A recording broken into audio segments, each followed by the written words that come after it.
కర్ణాటక ముఖ్యమంత్రిగా బాధ్యతలు చేపట్టే ముందు డీకే శివకుమార్ గాంధీ కుటుంబంపై తన విధేయతను, గౌరవాన్ని, అభిమానాన్ని చాటుకున్నారు. ఈ సందర్భంగా ఆయన ఒక వీడియోను విడుదల చేశారు. నా రాజకీయ ప్రస్థానంలో గాంధీ కుటుంబం పాత్ర కీలకమంటున్నారు డీకే శివకుమార్. నా జీవితంలోని పలు దశల్లో నాపై నమ్మకం ఉంచారు అన్నారు. రాజీవ్ గాంధీ తనకు స్ఫూర్తి ప్రదాత అన్నారు. నాయకత్వం గురించి సోనియా గాంధీ తనకు ముఖ్యమైన పాఠం నేర్పారని, సక్సెస్ లోనే కాదు కష్టకాలంలోనూ తన వెంటే నిలిచారన్నారు. ప్రజాస్వామ్య విలువలపై ఆయనకున్న నమ్మకం తమకు ప్రేరణ కలిగిస్తోందన్నారు. ప్రతి కాంగ్రెస్ కార్యకర్తను ప్రియాంక గాంధీ ప్రోత్సహిస్తారని, తనపై నమ్మకం ఉంచిన గాంధీ కుటుంబానికి కృతజ్ఞుడిని అన్నారు DK Shivakumar.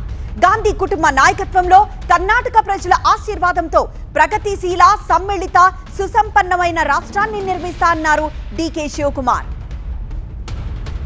To visit me in Tihar for the first time to save a party worker. She had come.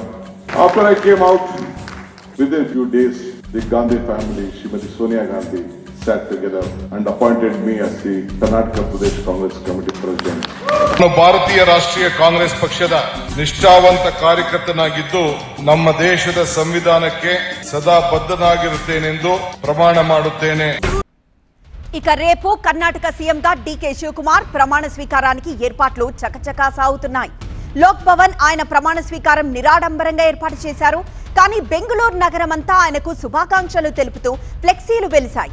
DK Shivakumar కు గ్రీటింగ్స్ చెప్పడానికి కాంగ్రెస్ శ్రేణులు పోటీ పడుతున్నాయి. దీంతో బెంగళూరులో ఎక్కడ చూసినా కాంగ్రెస్ జెండాలు, డీకే ఫ్లెక్సీలు కనిపిస్తున్నాయి.